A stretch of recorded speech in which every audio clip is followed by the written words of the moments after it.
একটা স্লোগান আমাদেরকে মুশরিক বানায়া দিচ্ছে, ঈমান হারা বানায়া দিচ্ছে, কাফের বানায়া দিচ্ছে। এই স্লোগানটা এখন সিলেবাসে ঢুকছে, স্কুলের বইতে পড়ায়, মাদ্রাসার বইতে পড়ায়। অথচ এই স্লোগানটা কুফরি স্লোগান। সাপোর্ট করলে শিরিক হবে, স্লোগানটা বিশ্বাস করলে কুফর হবে। একসাথে দুইটা, এর মাঝে কুফরও আছে, এর মাঝে শিরিকও আছে।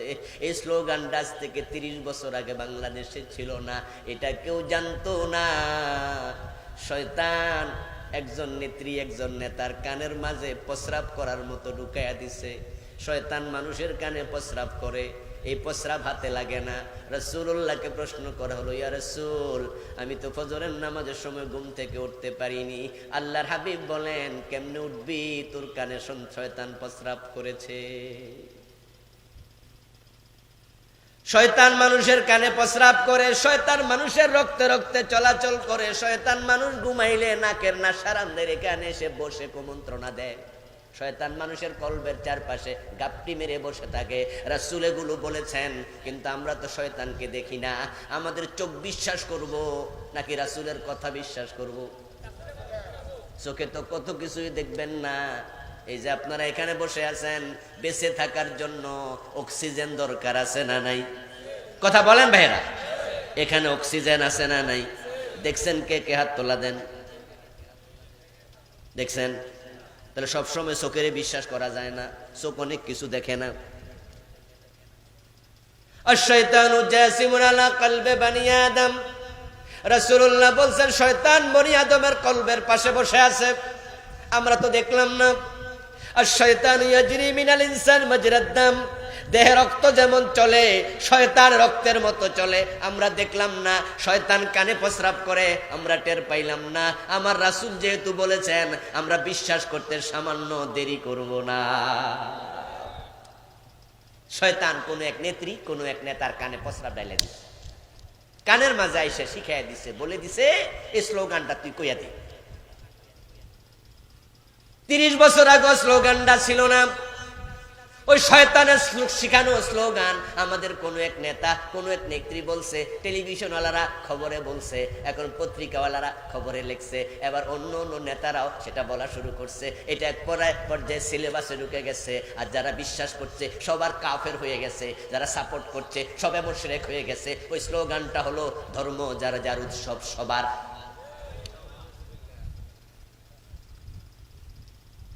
হিন্দুদের দুর্গা পূজা আসলে ধর্ম যার যার উৎসব সবার, এই স্লোগানটা টেলিভিশন চ্যানেলে অ্যাভেলেবেল প্রচার হয়, শারদীয় দুর্গা পূজার শুভেচ্ছা জানানো হয়। অথচ ধর্ম যার যার উৎসব সবার, এটা কোরআন বিরোধী স্লোগান। কোরআনের স্লোগান হলো লাকুম দীনুকুম ওয়ালিয়াদিন। এটা হলো আল্লাহর শিখানো স্লোগান। তোমার ধর্ম তোমার, আমার ধর্ম তোমার, তোমার ধর্ম আমার। তাহলে কি হলো? তোমার ধর্ম তোমার, আমার ধর্ম আমার। লাকুম দীনুকুম ওয়ালিয়া দিন। তোমাদের ধর্ম তোমাদের, আমার ধর্ম আমার। দুইটা কি এক না আলাদা? দয়া করে কথা বলেন, এক না আলাদা? তাহলে আল্লাহ স্লোগান তো হবে, ধর্ম যার যার উৎসব তার তার, ঠিক কিনা? ধর্ম যার উৎসব সবার হতে পারে না, হতে পারে না। যদি আপনি বিশ্বাস করেন, কোরআনের এই আয়াত স্বীকার করুন, লাকুম দীনুকুম ওয়ালিয়া দিন, আয়াত স্বীকার। আর সাপোর্ট করলে শিরিক হলো। কারণ হিন্দুদের যে দুর্গা পূজা গেল, এটা কি জায়েজ অনুষ্ঠান না না জায়েজ? মূর্তি পূজা জায়েজ না হারাম? ছোট হারাম না বড় হারাম? ওটাকে অনুষ্ঠান বললেই মান যাবে। উৎসব মানে আনন্দ। মানুষ শিরিক করছে, তুমি আনন্দ করবা? ومن يشرك بالله فكأنما خر من السماء।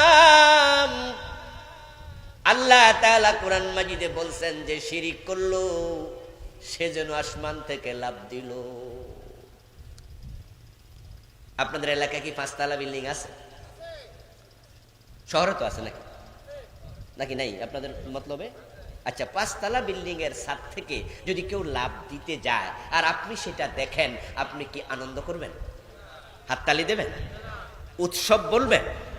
বরং আপনি বলবেন, এই কি লাফ দিও না। যদি কোনো পাগল 5 তলা বিল্ডিং এর ছাদ থেকে লাফ দেয়, আপনি পাগলকে পর্যন্ত বাধা দেবেন। আর সুস্থ মানুষ যদি হয় তাহলে তো আপনি বলবেন, কিরে ভাই আত্মহত্যা করবি নাকি, কেন লাভ দেস, নিচে পড়লে তো হাড্ডি গুড্ডি সব ভেঙে যাবে, মরে যাবি, লাভ দিস না। 10 তলা বিল্ডিং এর ছাদ যদি হতো, আপনি তাকে আরো জোরে বলতেন, লাফাইস না, পড়লে বাঁচবি না। আমার আল্লাহ বলে যে শিরিক করলো সে যেন আসমান থেকে লাফ দিল। এখন হিন্দুরা শিরিক করে মূর্তি পূজা করে জাহান্নামে চলে যাচ্ছে। মুসলমান হিসাবে তাদেরকে বাঁচানোর জন্য ইমানের দাওয়াত দেয়া দরকার। তাদেরকে গিয়ে বলা দরকার, ও আমার হিন্দু ভাইরা, আমি তোমাদের মেম্বার, আমারে তোমরা ভোট দিছো, আমি তোমাদের চেয়ারম্যান, আমারে তোমরা ভোট দিয়া বানাইছো, আমি তোমাদের এমপি মন্ত্রী, তোমাদের এলাকার, আমি তোমাদেরকে আমি তোমাদের ধর্মীয় কাজ পালন করার ক্ষেত্রে সহযোগিতা করব। তোমরা মূর্তি পূজা করবো, আমি বিডিআর দিয়া, র্যাব দিয়া, পুলিশ দিয়া সহযোগিতা করব, কেউ যেন ডিস্টার্ব করতে না পারে। কারণ আমার ধর্ম ইসলাম কাউকে বাধা দিতে বলে নাই, বলেছে লাকুম দীনুকুম ওয়ালিয়া দিন, তোমাদেরটা তোমরা করো। আমার ধর্ম জুলুম করতে বলেনি, লা ইকরাহা ফিদ্দীন, কিছু চাপায় দিতে বলেনি, তোমরা তোমাদেরটা করো, করতে পারো।